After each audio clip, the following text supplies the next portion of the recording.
Yeah. Hello everyone, like once again welcome to my channel. So today I'll be interviewing Nivya.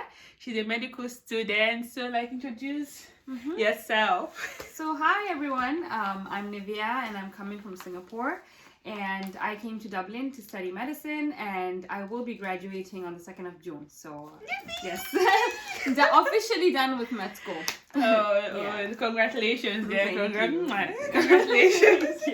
So like I'll be looking at this book because I have some questions written down. So and what was it like studying medicine in Ireland? Like what would you say like your experience? So like this is a question I was like, a lot of people have been asking me, not just Saida. My family also, how has it been like studying medicine in Ireland? I think it was really just a very unique experience, because to be very honest, Ireland was not even one of the places that I imagined myself to be studying medicine. So my first choice was always to do it back home in Singapore, with my family in the surrounding, and like I didn't feel like I'll ever have to go overseas to do medicine. So things changed, and UK or Ireland was like my kind of choices. So I ended up in Ireland because again, like I said, it was either UK or Ireland, and Ireland chose me. You did choose Ireland. Ireland chose me, and like I thought, why not like give it a go, try Ireland. And I know the universities are really well renowned, and like the medicine here at the course here is really, really good as well. So is it cheaper here, like compared to UK? I think it's quite similar in the sense, like as an international student, wherever you go, you're gonna have to more, pay like times 2, double, even not times 3. Yeah. And if I had done it back home, it would have been significantly cheaper for me. But yeah, so doing it overseas would just, as an international student, is always you pay the most in the entire class. So that's always going to be the case. With medicine though, actually, another thing I wanted to mention is because I studied in University College Dublin. Yeah, that's UCD, a very popular school. Like, one of the best, like Trinity, UCD, those two, like. And so I was happy with either UCD or Trinity.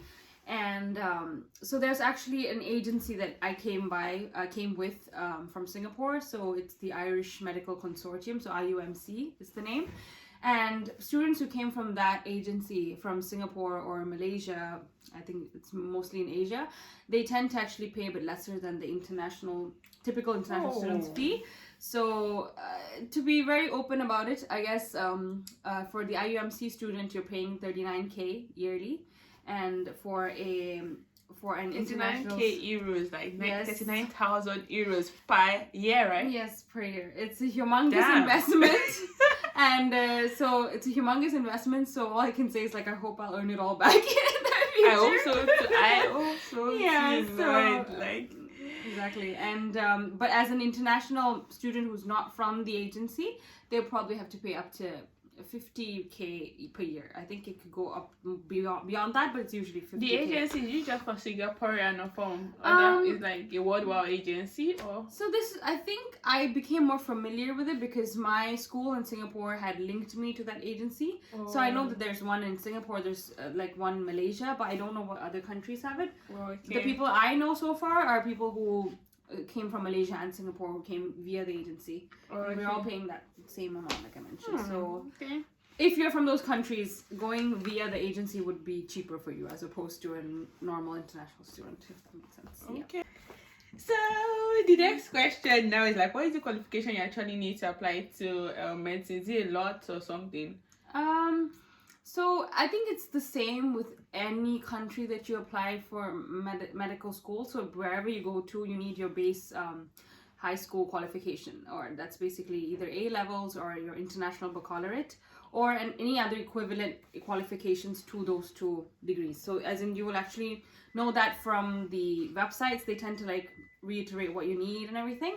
So I came with an IB degree as an IB qualification, and so that was accepted in the school. And apart from IB, I had to go through an interview. For Ireland, it's mostly it's usually through interview. And was it like by Zoom? Was it like no, it was in person. It was in person. So you had to fly all the way to Ireland? No, so the thing is, I had my interview in Malaysia. So my interview was actually in Kuala Lumpur.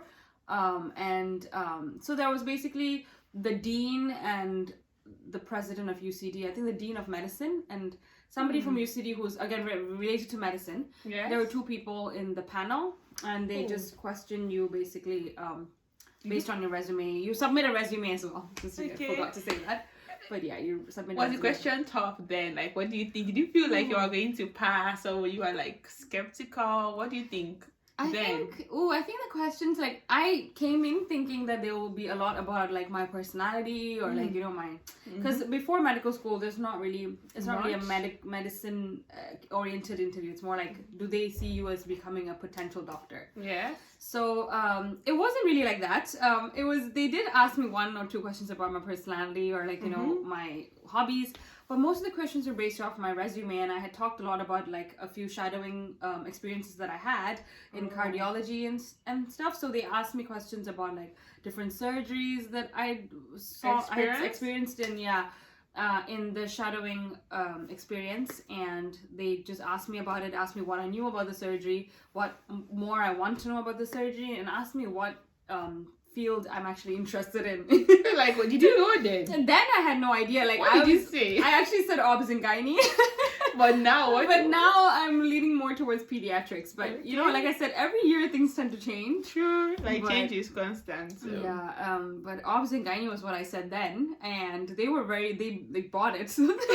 They were like, this girl is definitely gonna be like, oh, no. But I mean, at that point, you know, you're young, you don't know what actually each of these departments entail or what they have in these departments, like what you have to learn to be in these. So like at that point in time, I thought it was that's definitely what I wanted to do. But yeah, the interview wasn't actually that overwhelming. So if people are going to go through that interview process, just go in really calm, make sure your resume is very detailed. They love to see a really good detailed resume, and just sound like you're super. Was it like passionate. 2 page? 2 pages. I think it was like 6 pages. Wow. It's a very long resume. They didn't have a minimum or maximum requirement. So I was like, okay, obviously UCD was your first choice. Was it your first choice? UCD was my first choice, and then second choice was Trinity. Then third? No third? Third was Galway, and fourth was Cork. So you have amongst these 4 options. Galway is a nice school too, like. Yeah, Galway's lovely too. Yeah, but like, you know, Dublin is like the city center, like the main city, the capital. So yeah. So what is the difference between pre-med and med? Like, I've had people say, oh, they're in pre-med, they're in med. Like, what's the difference? So again, this is purely from like my own peers' knowledge, or like my peers who've been through pre-med. So pre-med is basically, they've joined 1 year before me. So I came in for the 5-year course, undergraduate course. And people who do pre-med, it's usually a 6-year course. And for pre-med, they tend to do a lot of the things that we've covered in IB already. So in my qualification, I've already covered all those aspects in what I've studied in high school. Oh. So they probably needed those things to be covered before they started the proper course. Were they not science student or what? So the thing is, I think a lot of the Irish students directly get sent to pre-med after they do the national exam, because that's just how it works here. But as an international student, I didn't have to go through that because I already had a qualification that covered a lot of things they did in pre-med. You coming through A-level? I came like IB, so that's equivalent to A-level. Oh, okay. But so even A-level students, so I think that's one thing. Another thing is, I think there are different aspects to each application that they might think you're required to be in pre-med first before you go to directly to a 5-year program. And that really depends on, I think, I can't tell you the criteria for that, because sometimes, it differs based on it really school. differs, and like they look through your whatever you've achieved so far, your academics, your extracurriculars, and if they see that you're suitable to go for direct entry. So that's what they call it, direct entry or pre-med.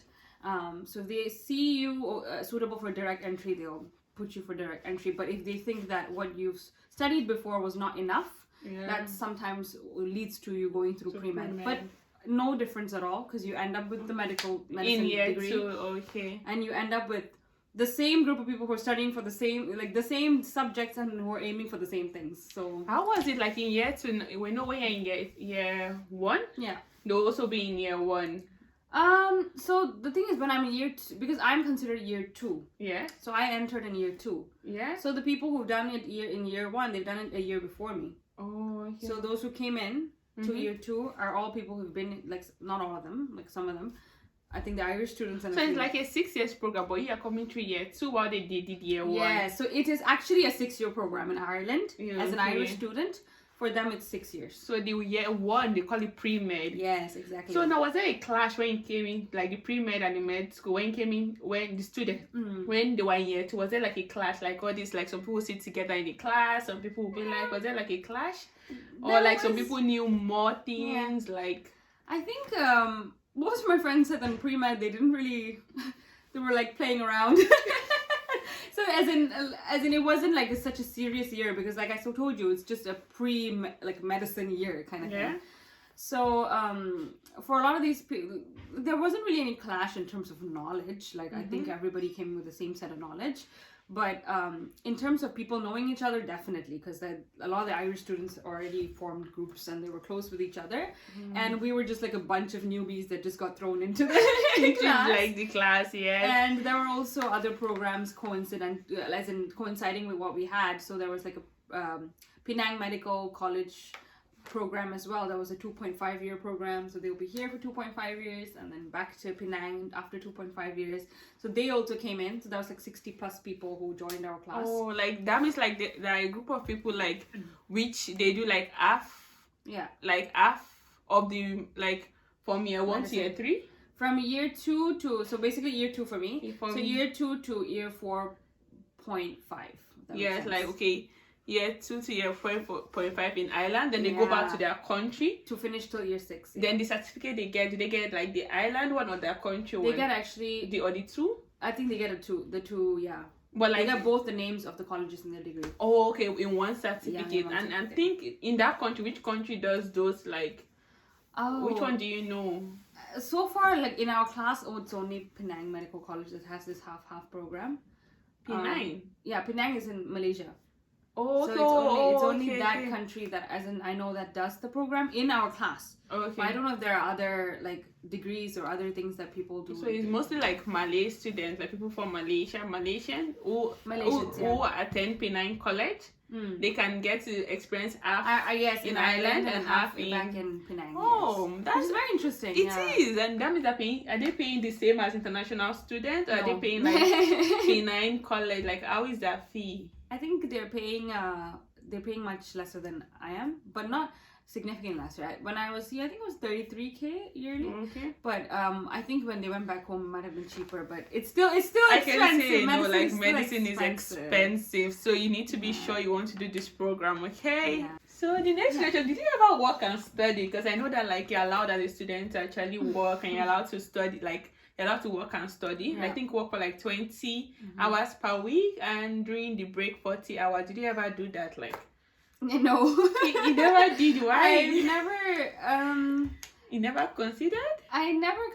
It's not really about I think especially the first summer, I was just very homesick. So I never wanted to do it while I was studying, because I just wanted to focus on studying, because I was worried I'll get distracted. But when potentially people tend to work during the summers or when they have a long break. So the first summer I was very homesick. I went back home. Second summer I focused on research, so that's when I was involved in a few research projects. And then third summer also I was doing some kind of research and presenting that to the school and everything. So I kept myself busy. And the fourth summer was COVID, so yeah, things just didn't work out the way it was. Did you know anyone that like worked and studied and they were able to like get good grades and or like studying while working? Like, yeah, definitely. I know a lot of friends who did definitely work when they're studying, and they were able to balance it brilliantly. So those were, I think what they did here was like a few of them did waitressing jobs in restaurants. What else do people do? Yeah, mainly in restaurants. I think restaurants are the places where they actually want staff really badly. So they were able to apply and get a job really easily. So a lot of the friends I know were from Malaysia, and they were studying and going to work simultaneously, and managing really well. And so it's great to work actually. I would recommend people who are very willing and interested to work if you can, if you have free time, because it's a bit of extra cash, and it's just handy to cover for rent or whatever it is that you need the money for anyway. So yeah. So do free to work, because the school fees 30 something thousand euros, not naira. No. So do feel free. If you can balance it, it's fine. And if you have someone sponsoring you, or if you can apply to scholarship, like, is there any scholarship in your No, school? so that's not an option. Unfortunately, our UCD does not offer. So like, any. if you even get like a good grade, they don't even cut your costs. So I think there's something where you Your if you fee. get if you're at the top of the class, I think you get like some amount of money, but it's like probably 1K or something. Like, it's not even. Or I think there's also something else called an Ad Astra scholarship. But I think that has nothing to do with how you do well in med school. It's more about, before coming into med school, you might have got the bestest of grades, I think. Yeah. And then you are offered a certain amount of money. And every year you have to maintain the level of grades that they expect. And if you dip at any point, then they'll remove you from the scholarship. So if you dip at any point and they remove that, you now make it up. They don't bring back. I think you have to be like constant or something. I see. I don't know enough about this because I am not close with anybody who's had this scholarship. But I know there are 1 or 2 people, 2-3 people I think in our class who actually. Is have it that. only for people in your country, like people? Oh no, it's from not Singapore? coming from. No, it's anywhere in the world. Oh, They are okay. applicable for Ad Astra. What is the name? Ad Astra. Okay. Yeah, I think it has nothing to do with your med school. It's before coming to med school. So they look at your achievements before med school. And then, you just have a level to maintain. Okay. Is there, like, do you think Trinity has that, or you're not aware? Like, have more scholarship option? Yeah, I'm not really aware, but as far as I know, like, I feel like Ireland doesn't really offer many like scholarships in general. There's no, do you know, if you just go for the website, you can't even see anything for you to apply for a scholarship. So. But yeah, I know some Malaysian students who came in with scholarships. Again, that's solely from the government from their country. So Singapore doesn't offer like directly in the beginning anyway. They offer midway in the course.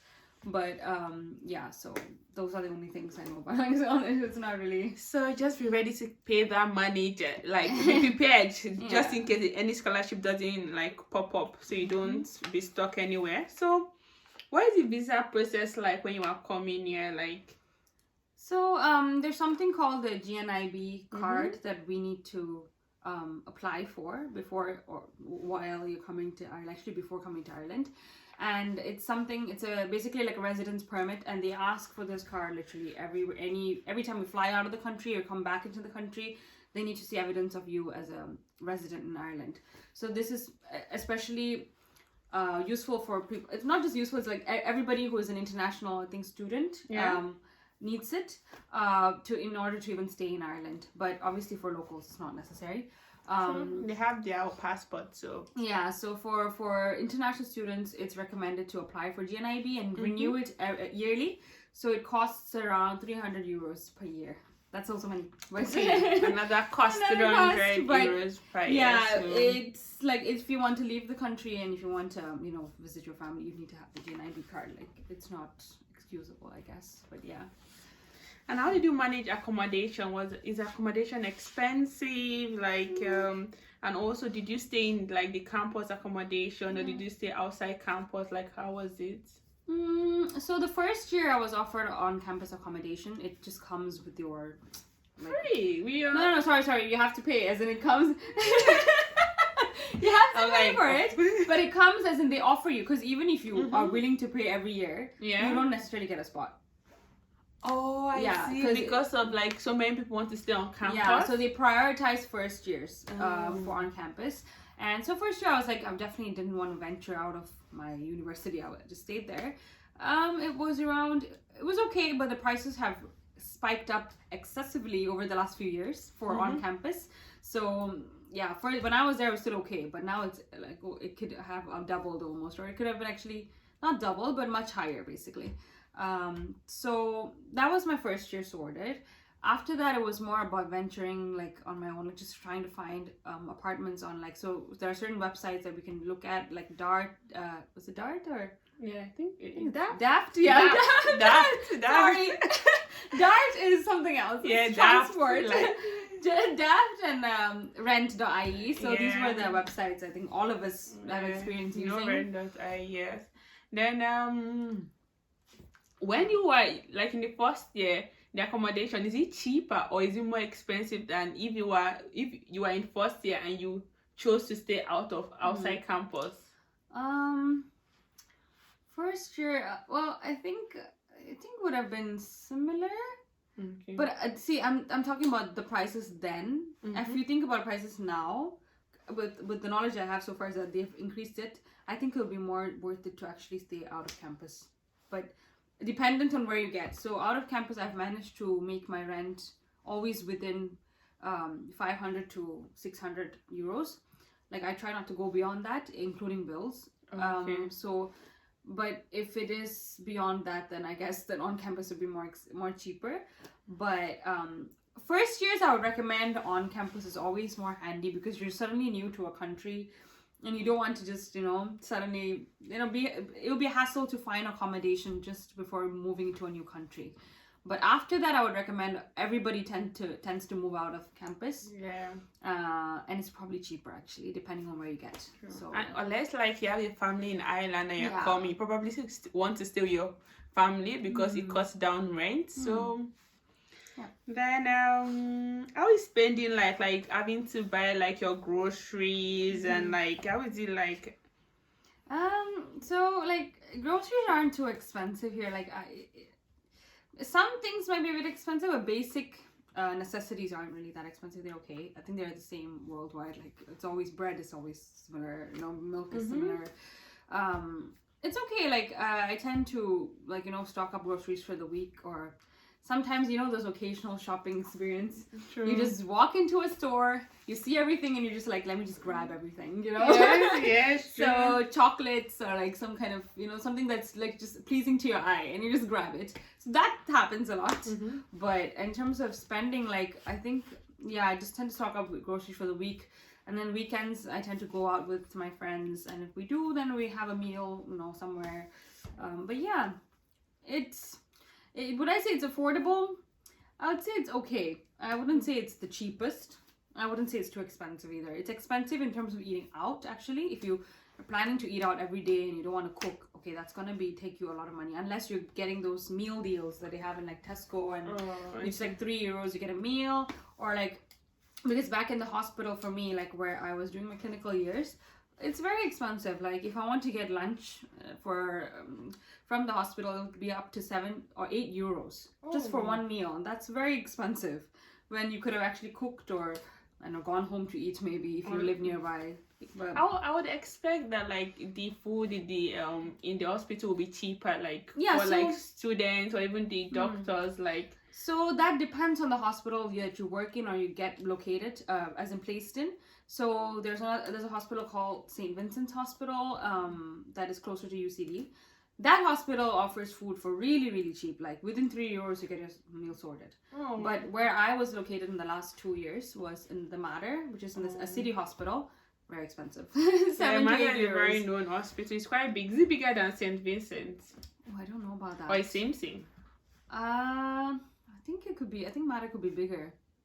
But again, don't quote me. Right, just like our own view, because I'm a Mater student, I always, I'm biased towards Mater. So okay, like what fun things did you do, like staying like in Ireland? Like what fun things did you do? Ireland, I think we were the lucky group that got to experience snow, because I think it didn't snow after that, like properly heavy, thick snow. So this was like, for one whole week, we had snow. Our classes were all cut. Wow. Because they were like, it's snowing. It's unsafe for you to leave the house. So you didn't do it online, your classes? No? Nothing. They just gave us a week off. And we were just there making all those, butterfly. What do you call that? The shape, like when you lie down. Why No, I was wearing my thick jacket, like a blue jacket. Okay. I was just like making all that, making snowman and like little, just basically with a carrot and everything. So I really, really got that. I think that was actually till now, I think that's the most memorable 1 week that I've had in Ireland, because I genuinely enjoyed it. Like all my friends, we just went out, we just playing in the snow, and like this was first year or when I was on campus actually. So we were very lucky. Yeah. Because the years after us never got to experience that. Yeah, I don't think I've experienced any snow, like any snow that I'm meant to build like that I can Thick build a enough. snow exactly thick enough to build a snowman. But I think maybe other parts of Ireland maybe, but in Dublin I've not experienced it. So which other place did you go to? Any place like always the cinemas? Like did you go to any fun like Yeah, definitely. maybe amusement park? Like did you like? I've traveled around Ireland with my friends and family. So we've been around like to the different counties. Been to like Kerry, Killarney, Kilkenny, Galway. If you had to say like 5 places like that, like as like let's say as a tourist, like you must visit like 5 places, like 5 places to visit as a tourist, what would you say? Good question. A lot of people tend to like I think in Dublin a lot of people tend to go to Guinness Warehouse because that's where like they make Guinness. They taste it. Yeah, so I've been there with my family, and they usually have it's provided in the ticket. Okay. So you get like a taster of like the different types of beers and everything that they make. That was really fun. Like I hope no one gets drunk. No. It's very small, like the portions, because the alcohol content is still okay, so it's very small. And you can also get the non-alcoholic type of beer. Yeah, for the halal subscribers, for the Muslim subscribers, don't be afraid to go. There's non-alcoholic ones, okay? So when I went with my family, obviously they were like, you were going to get the non-alcoholic one, because, Asian parents. But yes. Just like African parents. Yeah. So I don't think I really got to drink the alcoholic ones, but they have all those options. And they had like different show. I think they had like a little show that was near the tasting area. So they had like different people doing different like acts and like skits and stuff. It was really it was actually fun. There was a really nice view up there as well in the warehouse. So that's one place that most people tend to go when they come to Dublin. Another place, I guess.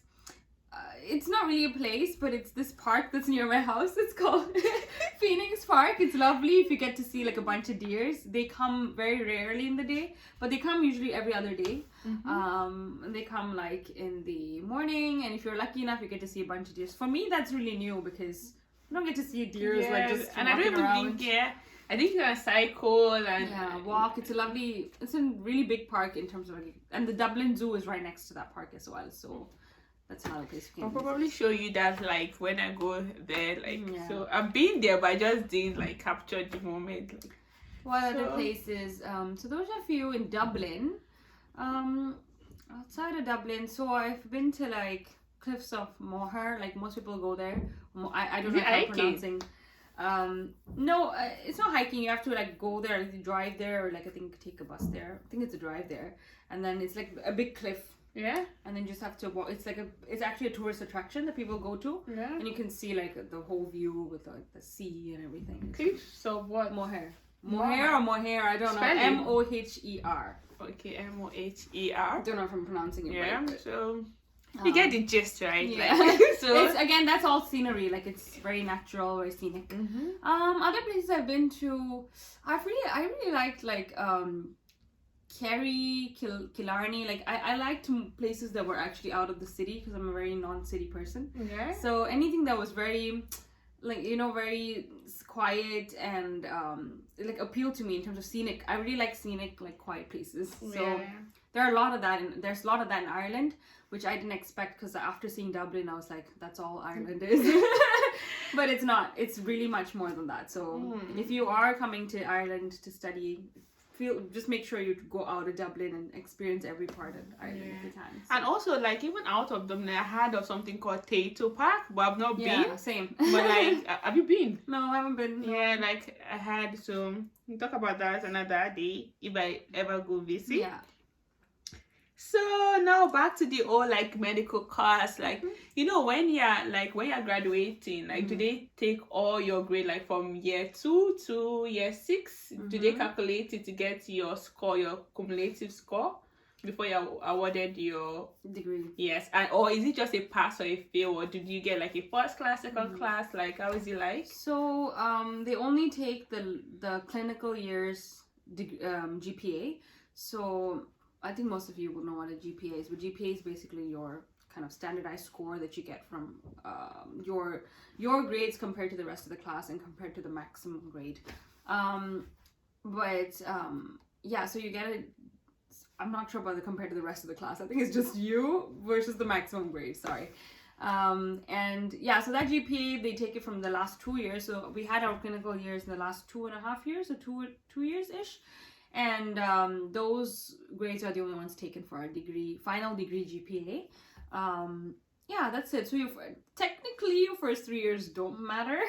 But I mean, obviously, if you fail a subject, even in the first 3 years, if you fail a subject, you'll have to resit it until you pass that subject to progress to the next year. And I think now UCD has created a rule whereby if you like fail 2 to 3 subjects, you have to resit the whole year. So that's also very important to make sure you don't fail, and just important. If you carry over like 2 courses, you resit everything in that year. 2-3 courses. You have to resit that year, as in you will miss the whole year. You only have to resit those 2. Those three. But the whole year is gone. And you pay another international fee. I think you do pay. Yeah. No, either pay the whole year, pay just half of something like that, because. I'm not entirely sure how much you pay, but I know for a fact they've made that rule so that people actually make sure they focus and pass their exams. It actually, I think I like the fact that like they only take your last 2 years, so you're like the first 3 years or the first 4 years, depending on how you come in, doesn't really count to your main score. But I think in terms of some schools requesting for transcripts, like you have to send all the transcripts, right? A lot of the times with applications, you can't just send your last 2 years anyway. Yeah, you send your transcripts. But they look at whether your last 2 years have been okay. So that's the main thing, because that's when you're actually practically doing stuff. You're not just reading and it's not off the books. So yeah. Okay. So like now I'm just expecting your, what do you call it? Like, is it your certificate? Like your my scroll basically. Yeah, your scroll. Like I had that is in Latin. Oh yeah. Imagine. It's in Latin. If you ask me why, I don't know. But it's in Latin. Maybe the language is just cool. Maybe like that's something I guess the subscribers or the family can look. Yeah, like up, my own, like when I did my master's, mine was in English and some Irish language, but like more English. So I didn't need to actually, some schools they request for like an English copy. So I didn't need to go through that also because it's already in English. But as it's in Latin, yeah. And for all those who are like curious about, what med school is, like, because I was curious what is med school? Like, what do you actually do? It really varies depending on the country. But from my experience, what I had was my first 3 years was basically books, lectures, lectures, a lot of tutorials, dissections. So obviously that's basically you work off dead bodies or corpses, and then you're basically doing your dissections. So that was mainly the first 3 years. It's getting all the knowledge in. I would highly, if I were to give away a big tip to potential medical students or students who want to come to Ireland, is that focus on those during those 3 years, because that's the knowledge that you apply in your clinical years. And what a lot of the problems that a lot of our classmates had was that we tend to take those 3 years a bit lightly. So what happens is that we had to cover up all those knowledge, because those knowledge is actually, that's literally what they're teaching in the first 3 years.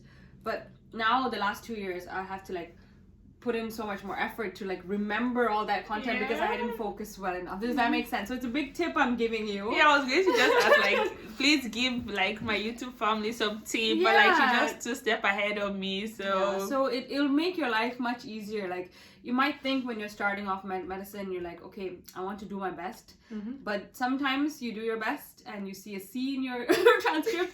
Please don't be shocked, because a C is considered an A. So you're like, you would think like because I'm pretty sure if you get into med school, all of you guys are like geniuses. You come in like you're probably the top of your classes from wherever you're from. You've worked really hard to get here, and you're all coming in with like a lot of brain and a lot of knowledge, So you're coming in with so much energy and like enthusiasm. but you come in and sometimes it's just they're bombarding you with so much information that you might end up feeling like you're just like, oh my god, there's too much information, and you do your best, you study really hard, and you still see that like dreadful C or like B. Some people like, well, that thing can be so like sad. Did past question help, or were you like? So we didn't really get access to past papers in the first 2 or 3, but there were a lot of resources. We still like did past paper questions for the first 2-3 years. But a lot of it were questions from lectures, or like they give you like multiple lectures for you to like memorize and understand and everything. And so past papers do help, especially last few years. Actually, past papers are really, really helpful because it just helps you to get used to the format. But yeah, so I guess another tip I would give is when you come to start med school, make your own study technique. Make sure you come up with a very comfortable study technique. A lot of the problems that we all face is that, or my peers and me tend to face, is that we come up with a technique very late in med school, or like we didn't really think about a technique in the beginning. We're just cramming a lot, think of something that helps you, or something that helps you to maintain your long-term memory, because long-term memory is very hard to do sometimes, especially with so much information given to you. And every try to I guess you don't have to prep before every class that you go to, but get an idea, maybe come back home and just think about what you did that day, or just quickly go over things. It's easy to say, I know. True. It's easy to even think I will do it, but it's very hard to do it. Before you know, the days are passing and the exam is coming, you're like, wow, I have to cram once again. So exactly. Boom, boom, boom, boom, boom. Oh, I can't talk right now. Yeah. Boom, boom, boom. And as a fellow senior, all I can say is just these are tips I can give you. It's up to you if you implement it or not. But what is the next stage in your career now? Now that you're done with your bachelor's, what's the next? Did you go directly into practice, or what? So what we do now is after we graduate, we apply to do intern year. It's called intern year in Ireland. It's called foundation year in UK, and it's called PGY1 in Singapore. So that's postgrad year 1, and it's every year, every country calls it different things. Yeah. But basically, these are the next 2 years or the next year. Wait, I think in Nigeria, I'm not sure, but I think they call it housemanship. Yeah. Similar to housemanship. Okay. Yeah, it is. But so these are the next, as in the next 2 years or the next year is kind of what gives you the registration. So that means you become a licensed doctor. So you can call me a doctor now, but in order for me to be actually licensed to work, I need to complete this next year. So that's very important for me too. So housemanship is important to make you a complete doctor, because that means you've worked in the space for a whole year and you're comfortable with what you're doing. That's when they're you're safe doctor, give you this kind of certification. a licensed doctor in the place you did your housemanship, right? Yeah. So if you want to go to another country, you might have to take some exams. Yeah, you'll have to do different exams to get licensing there, and it depends on the country. Depends on whether you want to specialize there, whether you want to. Yeah, so I think now my future is just looking I want to do my next 1 or 2 years whichever country I go to. I haven't decided, but whichever country I go to, I just want to get my license with that specific country, and then think about the future after that. Thank you so much for coming to the channel and telling the YouTube my YouTube family so many things so. Thank you, Nivya. Thank you for having me. And if you guys have any questions, just put it down in the comments, and I'll try my best to respond. Yes, Saida. Okay, thank you. Bye. Don't forget to like and subscribe. Okay. Yes, like and subscribe. Say it in your language. Which one? Oh my god. She can speak. By the way, she can speak Mandarin. Say it. Can you remember? Subscribe. I don't remember. Subscribe. I don't remember, man. How about in is it Hindu? I have to repeat this, right? How about the word in Hindu, right? In Malayalam. Malayalam. Say. So awkward. Wait. Make sure you edit all this, okay? Wait. Let me actually rehearse it once. Okay. I can't. Okay, why my language? Yeah, just say. Okay, anyways, let me rehearse it once before. Okay, so I'll say Eladim Saeed and the channel, please like. Actually, just say like and subscribe in English. It's fine. because it's weird to say. Say it in your language. No, usually people like YouTubers in my language say it this way. Yeah, say it in your language. But do you know it in your language? Yeah, say it. but it's weird. Like is Just like, say it. like there's actually no good word for like. Yeah, Generally. just use English and say it. Okay, എല്ലാരും Okay. എൻ്റെ front സൈഡന്റെ channel please like ചെയ്യുക, subscribe ചെയ്യുക, and support ചെയ്യൂ please. Thank you. Yeah, Shega, yeah, thank you. Even I don't know it in my language. Okay, see you later.